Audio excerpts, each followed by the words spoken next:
El Mercedes rojo frenó en la esquina como si la ciudad misma hubiera pedido un respiro, y en ese instante todo lo demás dejó de importar para Marco Serrano. 6 años, pensó, mientras el aire frío le golpeaba la cara y un olor dulzón le llegaba desde la acera opuesta. 6 años desde que Martina se fue de su vida sin dar explicaciones. 6 años desde la última vez que vio una casa con juguetes tirados en el suelo. 6 años desde que decidió que su ambición era más urgente que cualquier promesa no escrita. Del otro lado, junto a un puesto improvisado marcado con una lona raída, una mujer removía un guiso con una espátula mientras 2 niños gemelos reían, con las manos pegajosas de masa y la misma curva de la sonrisa de Marco. El motor del Mercedes zumbaba, el claxon lejano de un camión interrumpía la escena, y el aroma a fritura y azúcar se mezclaba con la gasolina de los autos, creando una imagen imposible, casi cinematográfica. Marco bajó del auto con el pecho apretado, la vista fija en esos 2 rostros que eran como reflejos suyos en espejo quebrado, y supo que había llegado el momento de enfrentar una cuenta que llevaba tiempo sin pagar. Marco tardó unos pasos en reconocer los rasgos que le pertenecían, esa familiaridad que no admite excusas. La frente amplia, la marca pequeña junto a la ceja que él había tenido desde niño, el movimiento de la boca cuando se concentraba. Todo golpeó su pecho como si fueran recuerdos arrojados contra una ventana. Luis, su chofer desde hacía años, lo miró sin hablar, entendiendo que aquella no era una parada de trabajo. La ciudad sonaba con bocinas y vendedores ambulantes que pregonaban precios. Martina se volvió cuando uno de los niños dijo en voz alta: «Buenos días, señor», la misma sencillez que había roto tantas protecciones. Ella lo miró con ojos que no eran ni dulces ni crueles, solo cansados, y la luz del sol pegaba en gotas de sudor en su sien.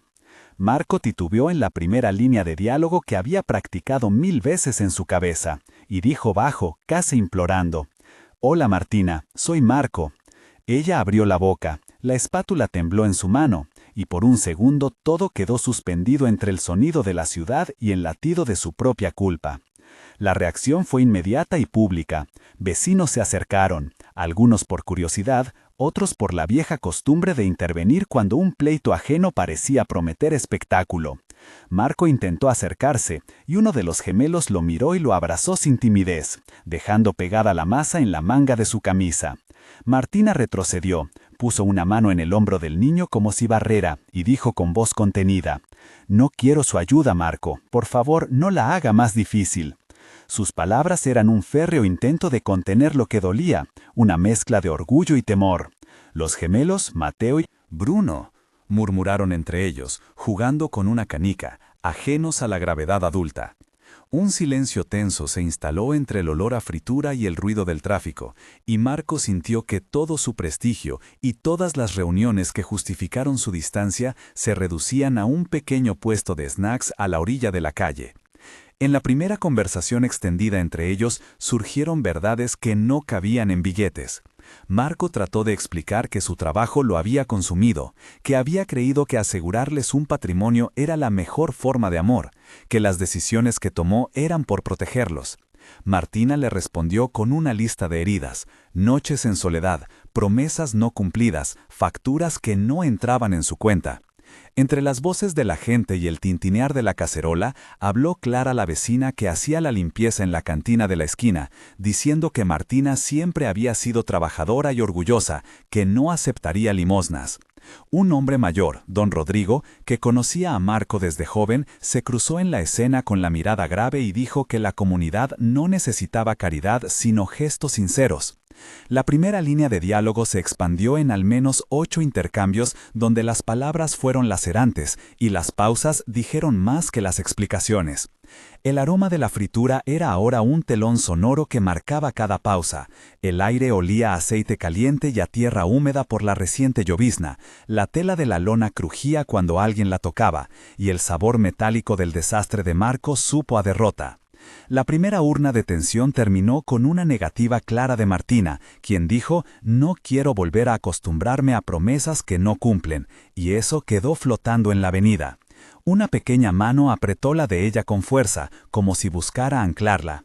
Marco retrocedió un paso, la boca se le secó, como si hubiera tragado el vacío, y se marchó sin cerrar aquel capítulo, aunque con la decisión firme de volver para entenderlo todo.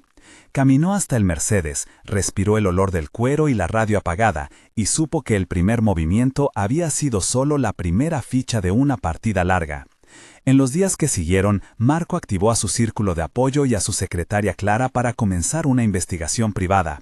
Llamó a Javier, un investigador conocido que trabajaba casos para asuntos delicados, a Paula, una antigua socia que ahora manejaba relaciones comunitarias, y a Rodrigo, el abogado de la familia, para entender la situación legal de los niños. Las conversaciones con ellos fueron meticulosas y en términos prácticos. Marco pidió un informe sobre pagos de renta, gastos de guardería y cualquier indicio de ingresos. Javier rastreó registros en el hospital municipal y encontró una constancia de nacimiento de los gemelos que mencionaba el apellido de Martina y un segundo nombre que no coincidía con registros de Marco, lo que obligó a solicitar una prueba más concluyente. La secretaria Clara, que conocía los procedimientos administrativos de su empresa, le explicó que para reconocer legalmente la paternidad era necesario iniciar un procedimiento de filiación, que incluía toma de muestras y una cadena de custodia rígida. Se detalló un proceso técnico que incluía la recolección de muestras bucales con hisopo, sellado de evidencias, envío a un laboratorio acreditado y un plazo de 10 a 14 días hábiles para el resultado, además de un costo estimado de 6.500 pesos por examen. Cifras que Marco escuchó con la frialdad de quien mide gastos, pero con la inquietud de quien mide tiempo. El ambiente olía a papeles, a café frío y a la tinta de contratos, y Marco sintió el contraste entre la precisión técnica y la confusa geografía emocional que lo rodeaba. Mientras la investigación avanzaba, el protagonista recordó su propia historia en detalle. Nació en una casa humilde en la colonia Roma, hijo de Marta que vendía pan y de un padre ausente que dejó una deuda más de recuerdos que de dinero. Desde niño, Marco mostraba ansia de ascenso, estudiaba hasta tarde con la luz de la cocina encendida, se matriculó en la universidad pública con beca y después de graduarse arrancó en un despacho hasta convertirse en un empresario que compraba edificios y sellaba contratos millonarios. Esa ambición, pagada con noches fuera de casa y decisiones que parecían inevitables, le dio éxito, pero a cambio dejó ausencias en su vida personal. Su relación con Martina comenzó en la universidad, un amor joven que prometía durar si la carrera no los devoraba.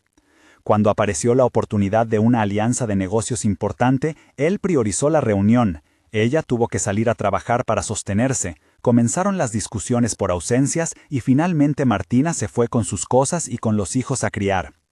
Marco cerró el capítulo entonces con la convicción de que sus logros asegurarían el futuro de cualquiera que él quisiera proteger, y se enfermó de no volver a mirar hacia atrás. Esos recuerdos ocuparon 3 pequeños párrafos en su cabeza, llenos de olores a pan recién horneado de la infancia, la textura de la libreta donde anotaba metas a los 18 años y el sabor amargo del arrepentimiento. Esa backstory de 900 caracteres, cargada de detalles sensoriales y emociones, volvió como prueba y condena al mismo tiempo, mostrando cómo sus elecciones pasadas estaban enlazadas con el encuentro en la calle. A las 2 semanas del primer encuentro, Marco regresó al sitio con la intención sincera de ofrecer una ayuda estructurada, no limosna improvisada. Llevó propuestas concretas, pago de un curso de cocina para Martina, inscripción de los niños en una guardería con costo cubierto por 6 meses y el ofrecimiento de una pequeña ayuda para mudarse a un cuarto con servicios. Martina escuchó en silencio cada propuesta y algunas veces contestó con frases cortas: «No quiero que me regale nada, quiero estabilidad». En uno de esos momentos hubo un diálogo amplio en el que Marco intentó explicarse y Martina replicó con firmeza. 8 intercambios al menos, donde Marco decía: «He fallado pero quiero estar presente», y Martina respondía: «No es cuestión de dinero, es cuestión de presencia». La gente del lugar miraba, algunos con compasión, otros con desconfianza, y la voz de la vecina Rosa se alzó para decir que todo el barrio recordaba cuando Martina estudiaba de noche y que siempre había sido honesta. Los niños, Mateo y Bruno, se acercaron y le pidieron a Marco que les contara un cuento, inocencia que ablandó las defensas. Marco trajo juguetes, los niños los aceptaron con el mismo hambre con que aceptan la sorpresa, pero Martina mantuvo sus límites y pidió tiempo. En este punto, el video se detiene un instante para conectar contigo que nos escucha. Si esta escena te tocó, es porque todos hemos tenido decisiones que pesaron más que las ganas de estar con la gente que amamos. Cuéntanos en los comentarios si alguna vez elegiste trabajo por encima de una relación importante. Comienza tu mensaje con "yo elegí" o "yo perdí", para que todos puedan leer tu experiencia. Compartir tu historia puede ayudar a alguien que ahora está frente a la misma encrucijada. Nosotros leemos y recogemos relatos para futuros episodios. A veces incluso contactamos personas para aportar recursos o dar visibilidad a casos que merecen apoyo. Tu comentario no es solo una línea, es una puerta para que otros sepan que no están solos. Y ahora, regresando a la historia, volvamos a ver qué sucede cuando la investigación avanza y la presión de las responsabilidades toca la puerta de Marco.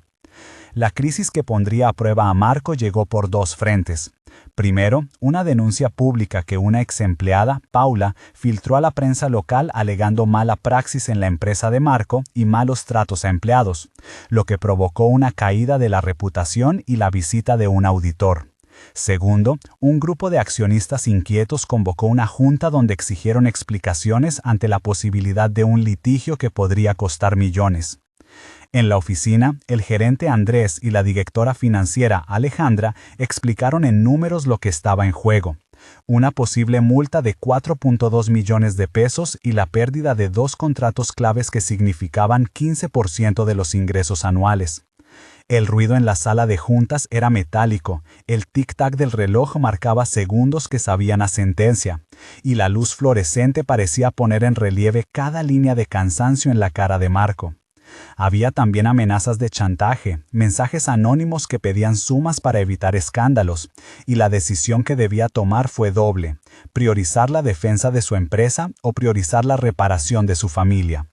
En el corazón del conflicto, Marco tuvo que elegir si congelaba recursos para la legalidad y descuidaba la reconstrucción de Presencia, o si usaba parte de su patrimonio para estabilizar la vida de Martina y los niños, sabiendo que eso podría darle munición. A sus opositores en la Junta, la tensión se describió en al menos 600 caracteres: conflicto interno, memoria de decisiones pasadas y el miedo a perder todo lo que construyó por hacerse cargo de lo que dejó atrás. En paralelo a la crisis empresarial, la investigación de paternidad avanzó con procedimiento técnico descrito para dar credibilidad. El proceso consistió en la recolección de muestras bucales mediante hisopos estériles, 2 tomas por persona para garantizar consistencia, sellado en bolsas numeradas, fotografía de cada muestra y registro en cadena de custodia con firmas de testigos. El laboratorio acreditado midió marcadores genéticos en LOCI estándar, con probabilidad estadística expresada en porcentaje de relación, y el informe final vino con un valor de 99.99% de probabilidad de paternidad.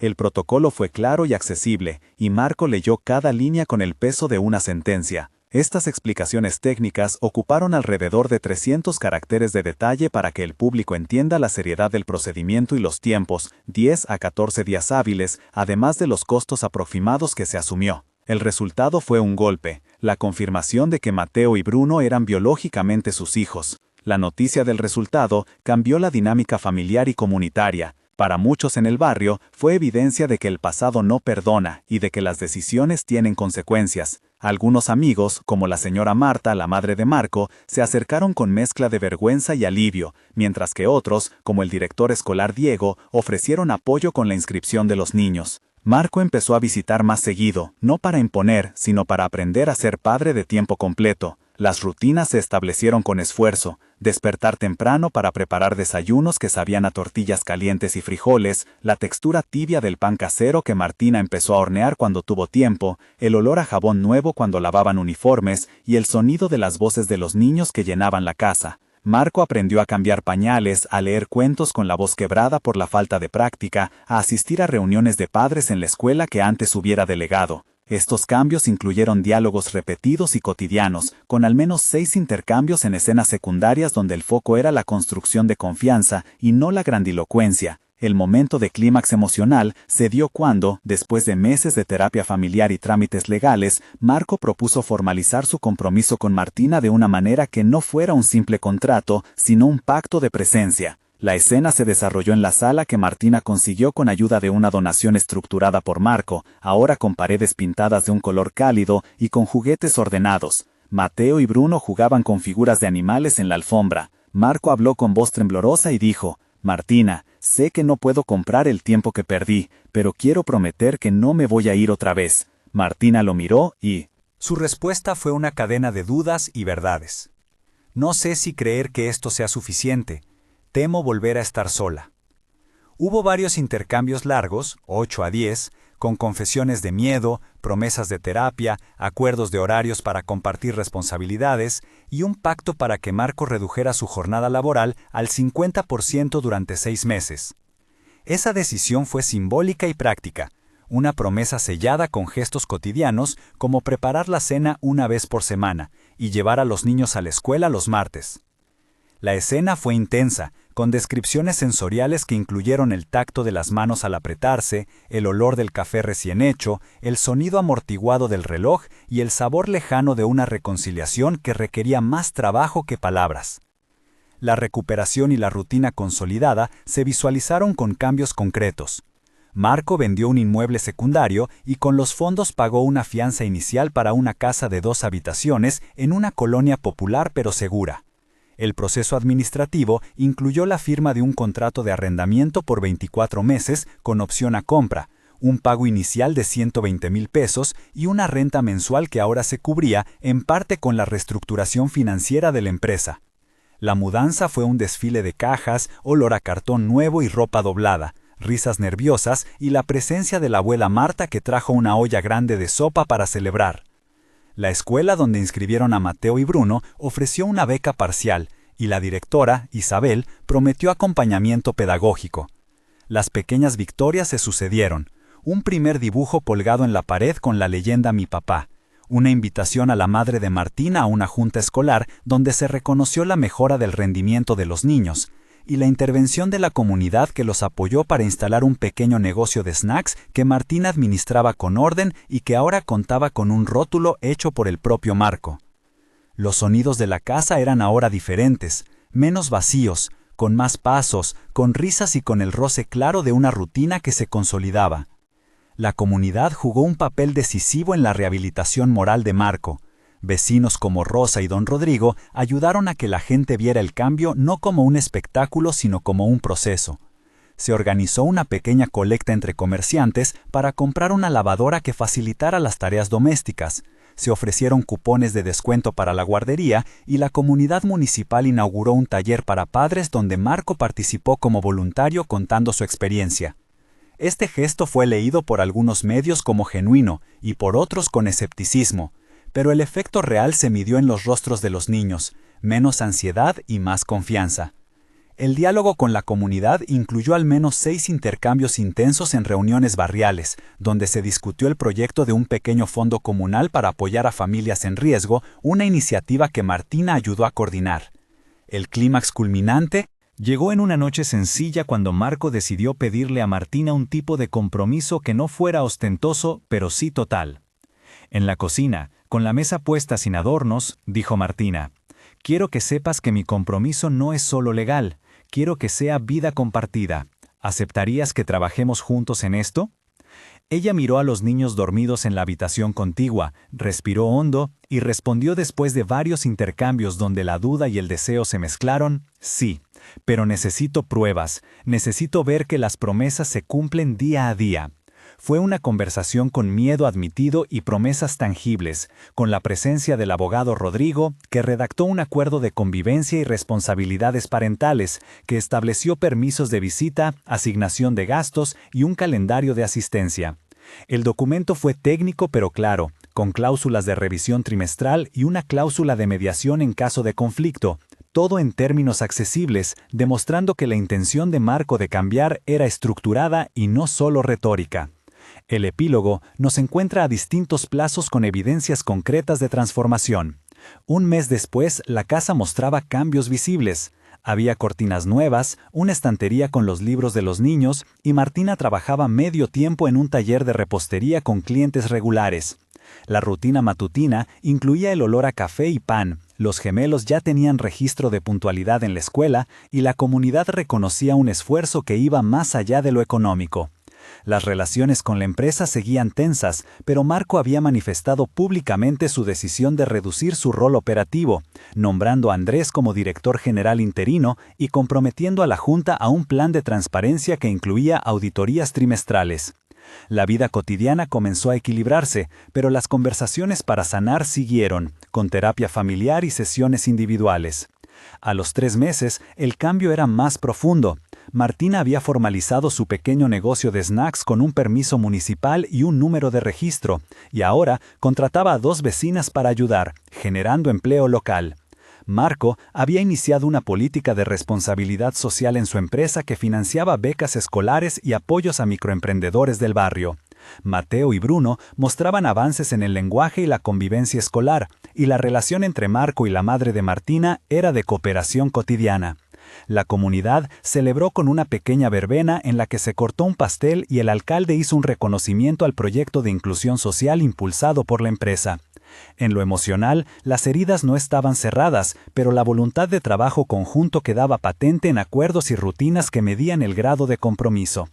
6 meses después, la transformación tenía indicadores claros y una tensión menor. La familia había ahorrado para pagar la mitad de la entrada de una casa propia. Había una cuenta de ahorro para emergencias con 80,000 pesos acumulados y el negocio de Martina había crecido lo suficiente para pagar un sueldo a 2 empleadas. Marco mantenía su jornada reducida y participaba en las noches de cuentos, en las revisiones médicas y en las pequeñas celebraciones del barrio. En lo social, el proyecto se había convertido en un ejemplo local de segundas oportunidades, con una pequeña mención en un boletín municipal y la intención de replicar el modelo en otra colonia. La abuela Marta veía a sus nietos con orgullo, y Martina dijo en una entrevista improvisada que aunque el camino fue duro, hoy la presencia y la responsabilidad diaria eran la prueba más concreta de la transformación. El epílogo cerró con la imagen de una torta de cumpleaños soplada por 3 manos, la comunidad aplaudiendo y la frase final que resonaba en voces amigas. En la conclusión de esta historia, queda claro que no hubo milagros instantáneos, sino una suma de actos cotidianos que reconstruyeron la posibilidad de una familia. Marco perdió baños, pero ganó presencia y responsabilidades concretas. La evidencia material fue tangible: la casa, la escuela, el negocio formal de Martina y la cuenta de ahorro que hoy protege emergencias.